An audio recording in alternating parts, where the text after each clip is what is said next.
내 몸을 지키는 건강한 습관, TV 홈닥터 더 나은 클리닉. 오늘도 건강한 하루가 시작되었습니다. 자, 건강하게 하나, 둘. 아, 그 초반에 배우셨던 다리 들고 올리시는 것도 다 TV 보면서 다 스트레칭 하세요. 자, 여러분 오늘도 여러분의 건강 지킴이 소영이가 돌아왔습니다. 자, 지난 시간에는요, 허리 디스크인 요추 추간판 탈출증에 대해서 알아봤는데요. 오늘은요, 더 중요한 치료법에 대해서 알아보도록 하겠습니다. 선생님, 나와주세요.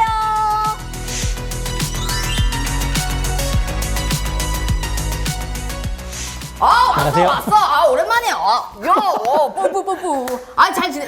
아니, 잠깐만요. 제가 뿔뿔뿔 하는데 갑자기 이렇게 공손하게 얘기하시면 제가 뭐가 됩니까? 지난 시간에 이어서 그 요간판 탈출증이었나요? 허리 디스크. 맞죠.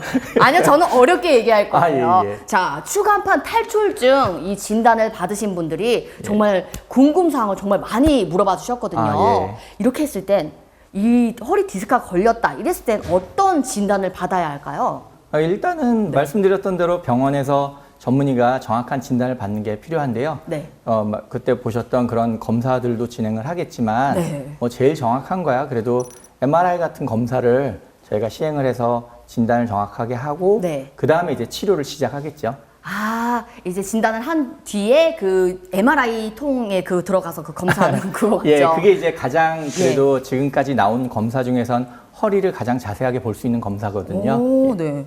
제 주변에도 이제 디스크 걸리신 분들이 약간 수술 때문에 걱정 많이 하시거든요. 근데 혹시 MRI를 찍어보고 이건 수술까지는 안 가도 되겠다, 시술로 끝날 수 있다 이렇게 해서 수술이 꼭 필요 없는 분들도 계실까요? 대부분이죠, 사실. 그래요? 척추센터 내원하시는 분들을 저희가 이제 통계를 내봤더니 10분 중에 9분 정도는 저희가 좀 이따 말씀드릴 보존적인 치료가 되는 경우가 대부분이에요, 사실은. 그리고 이제 수술이나 시술이 필요한 경우는 10% 안팎밖에는 되지 않습니다, 사실. 약간 수술이 필요한 경우는 그렇게 크진 않는 그렇죠. 거네요. 근데 만약에 이게 계속 낫지 않고 막 허리나 목 아프신 분들은 진짜 목도 안 돌아오고 막 허리도 안 돌아오고 이런 분들 있잖아요. 예. 그분들이 정말 도저히 안 되겠다 싶어서 수술을 해야겠다고 여기는 거는 거의 최후의 수단이겠네요.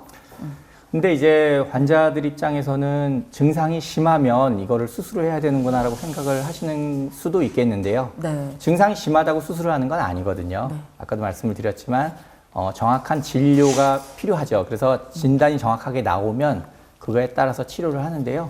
우리가 보통 치료라고 하면 보존적인 치료를 먼저 생각을 해야 돼요. 보존적 치료라고 하면 첫 번째 약물 치료하고 그다음에 이제 물리 치료, 가장 기본적인 게. 그럼 이제 약물 치료면은 우리가 먹는 약이죠, 쉽게 말해서. 근육이완제나 소염제, 진통제 같은 약을 먹고, 그다음에 물리 치료도 가까운 의원에서 하는 가장 기본적인 치료, 핫팩과 초음파 텐스 같은 거.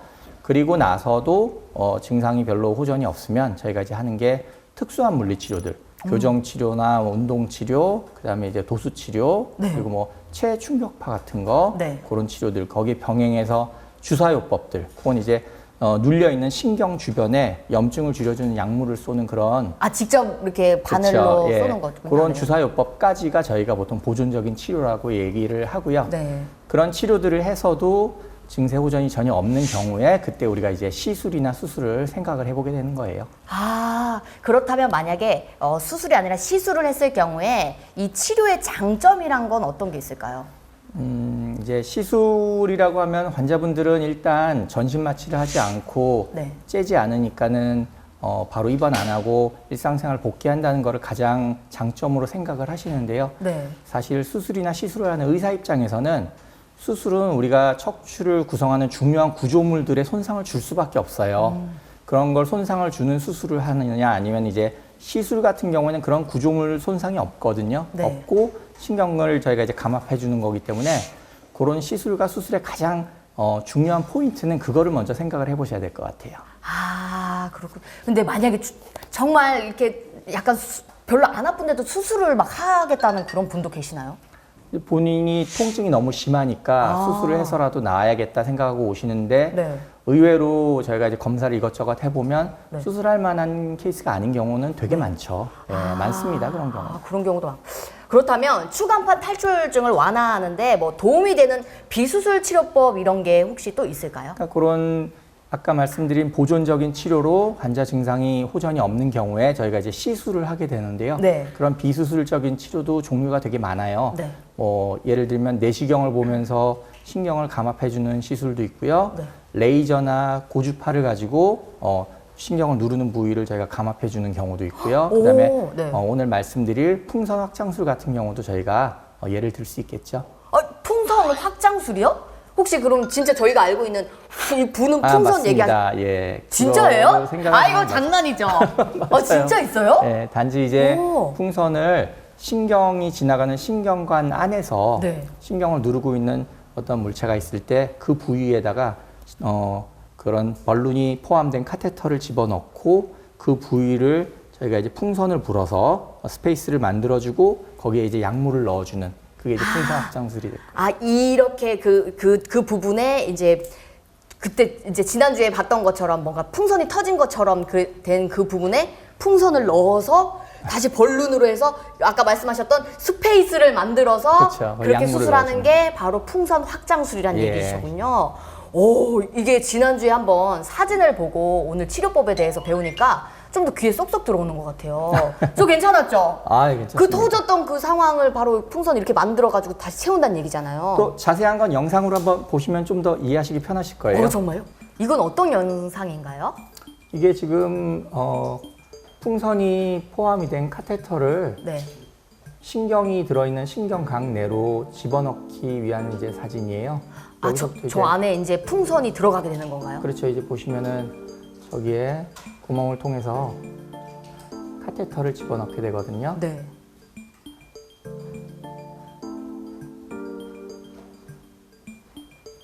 지금 풍선이 들어가고 있는 건가요? 예, 풍선은 아니고 카테터가 들어가는 거예요. 카테터가. 예, 그게 들어가서 네.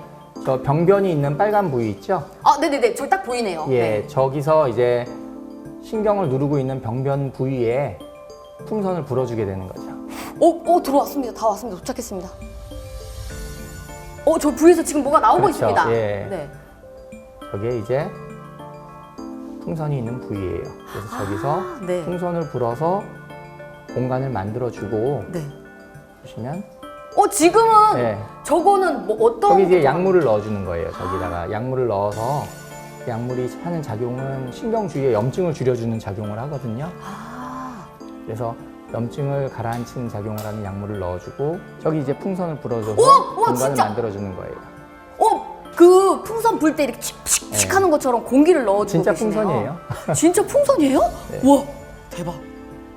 그리고 만들어진 스페이스에 다시 한번 약물을 넣어주는 거죠.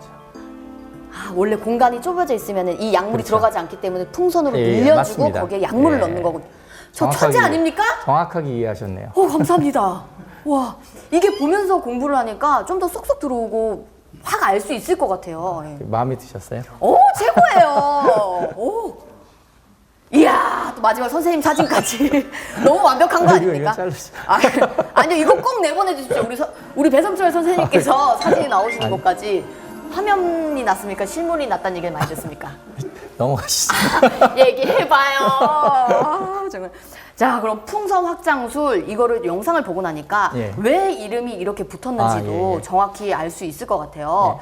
근데 이것도 모든 환자가 다 이 시술을 하는 건 아니고 그렇죠.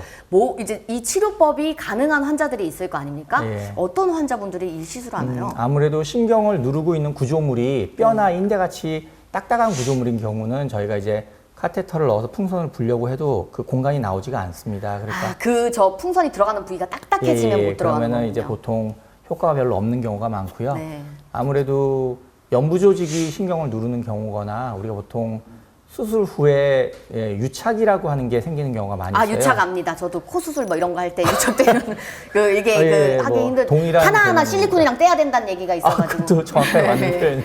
그게 뭔지 확실히 압니다. 네. 그게 이제 수술을 하고 나면 반드시 거기 이제 딱쟁이 같은 게 앉거든요. 그쵸. 그게 이제 신경하고 보통 우리가 떡이 된다고 표현을 해요. 그게 네. 유착이 심한 경우에.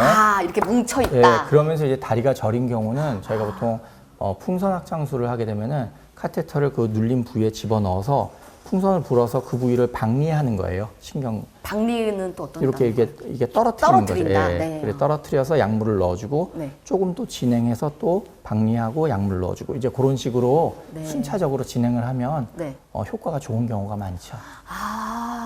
그렇다면 이제 실제 사례들이 또 있지 않겠습니까? 네. 이 사진으로 보면은 이제 이게 환자분이신 거겠죠? 이게 이제 디스크가 나와 있던 환자고요. 네. 근데 이제 시술을 해서 저 부위가 이렇게 풍선을 불면 좀 밀려서 들어가게 되거든요. 근데 잠깐만. 그러면요, 이 주황색 환자분이 이게 아픈 상태고 그 파란색이 맞습니다. 호전된 효과죠. 예.